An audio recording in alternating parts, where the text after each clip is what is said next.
السلام علیکم۔ طلسمی انگوٹھی۔ ایک دفعہ کا ذکر ہے کہ ایک خوبصورت اور پھولوں سے ڈھکی ہوئی وادی کے درمیان ایک نہایت عالی شان اور خوبصورت محل تھا۔ یہ محل شہزادہ زحیب کا تھا۔ شہزادہ زحیب چونکہ شہروں میں رہنا ناپسند کرتا تھا، اس لیے وہ اپنے ملک کی خوبصورت وادی میں رہتا تھا۔ شہزادہ زحیب کے والدین بچپن ہی میں انتقال کر گئے تھے۔ جب شہزادہ زحیب پیدا ہوا تھا تو اس کی پیدائش کے کچھ ہی عرصہ بعد ملکہ وفات پا گئی تھی۔ بادشاہ کو اپنی ملکہ سے بہت محبت تھی، اس لیے وہ یہ صدمہ برداشت نہ کر سکے اور ان کا بھی انتقال ہو گیا۔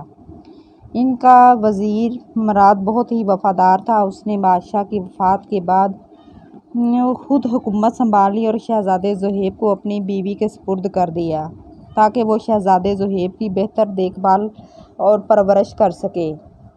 آہستہ آہستہ شہزادہ زحیب بڑا ہوتا گیا۔ جب شہزادہ جوان ہو گیا تو وزیر نے حکومت کی باغ دوڑ شہزادے کے سپرد کر دی۔ شہزادہ زحیب وزیر مراد کی بہت عزت کرتا تھا اور انہیں باپ کا درجہ دیتا تھا۔ شہزادہ زحیب ہر کسی کے ساتھ انصاف کرتا تھا۔ ملک کا ہر شخص چاہے وہ امیر ہو یا غریب شہزادہ زحیب سے بہت خوش تھا، کیونکہ وہ ہر شخص کو انصاف مہیا کرتا تھا۔ شہزادے کے والدین بھی شہزادے کی طرح نیک تھے اور ہر شخص کو انصاف مہیا کرتے تھے، اس لیے ان کی وفات پر ملک بھر میں 40 دن سوگ منایا گیا۔ شہزادہ زحیب کا ایک گہرا دوست تھا، وزیر زادہ سجاد۔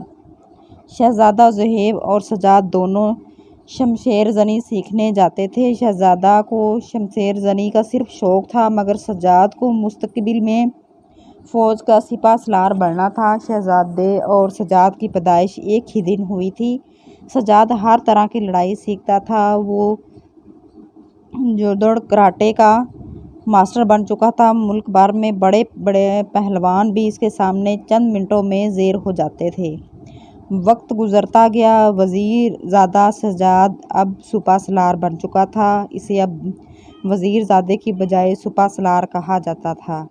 وزیر نے شہزادے کی منگنی ہمسایہ ملک کی شہزادی نور سے کرنے کا فیصلہ کر لیا تھا، کیونکہ ہمسایہ ملک بادشاہ وزیر کا دوست تھا، اس لیے اس نے فوراً ہاں کر دی۔ ایک دن شہزادہ اپنے کمرے میں بیٹھا ہوا تھا کہ ایک ملازم نے آ کر بتایا کہ ہمسایہ ملک سے آپ کے لیے یہ خط آیا ہے، ایک آدمی دے گیا ہے۔ شہزادہ محل کے تمام ملازموں اور وزیروں کو ایک نظر سے دیکھتا تھا۔ اس کے کمرے میں ہر کوئی بلا خوف و خطر آنے کی اجازت تھی۔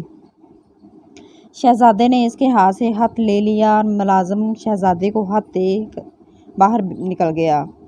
شہزادے نے خط کھولا تو اس میں ایک چھوٹا سا کاغذ تھا۔ خط کھولنے پر پتہ چلا کہ اس کی منگیتر شہزادی نور نے اسے بھیجا ہے۔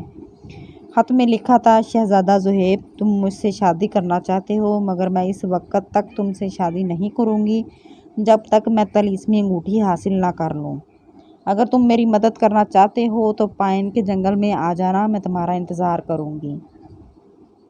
فقط تمہاری منگیتر شہزادی نور۔ شہزادہ یہ پڑھ کر سوچ میں پڑ گیا، پھر کچھ سوچ کر یہ خط وزیر مراد کو دے دیا، اور وہ شہزادی نور کو بہت چاہتا تھا۔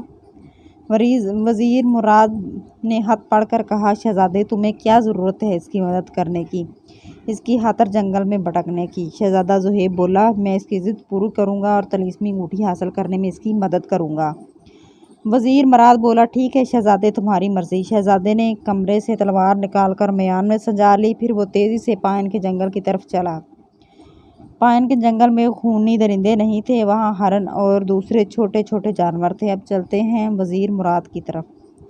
وزیر مراد نے شہزادے کو رخصت کیا تو دل میں اس کی کامیابی کی دعائیں مانگنے لگا۔ اس نے شہزادے کی منگنی کر دی تھی، وہ جلد از جلد اس کی شادی کرنا چاہتا تھا کہ ملازم نے آ کر بتایا کہ ہمسایہ ملک کے بادشاہ سلامت تشریف لائے ہیں اور مہمان خانے میں ہیں۔ وزیر مراد یہ سن کر حیران ہوا اور پھر جلدی سے مہمان خانے کی طرف چل دیا۔ چونکہ شام کا وقت تھا، اس لیے دسترخوان لگایا گیا۔ کھانا کھانے کے بعد ہمسایہ ملک کا بادشاہ فراز بولا، شہزادی کی منگنی تو شہزادے زحیب کے ساتھ ہو چکی ہے، مگر آپ کا بیٹا بھی باقی ہے۔ اگر آپ چاہیں تو آپ اپنے بیٹے کی شادی ہمارے وزیر کی بیٹی جو شہزادی نور کی سہیلی بھی ہے اس سے کروا دے۔ وزیر بولا اس سے زیادہ خوشی کی بات کیا ہو سکتی ہے۔ دوسرے دن وزیر زادی نائلہ کی منگنی سجاد سے کرا دی گئی۔ شہزادہ زہیب اب پائن کے جنگل میں پہنچ گیا تھا۔ وہ شہزادی کو تلاش کر رہا تھا۔ کئی گھنٹے تلاش کرنے کے باوجود وہ اسے نہیں ملی تو وہ ایک درخت سے ٹیک لگا کر بیٹھ گیا۔ وہ سوچ رہا تھا کہ شاید شہزادی نے اسے مذاق کیا ہے۔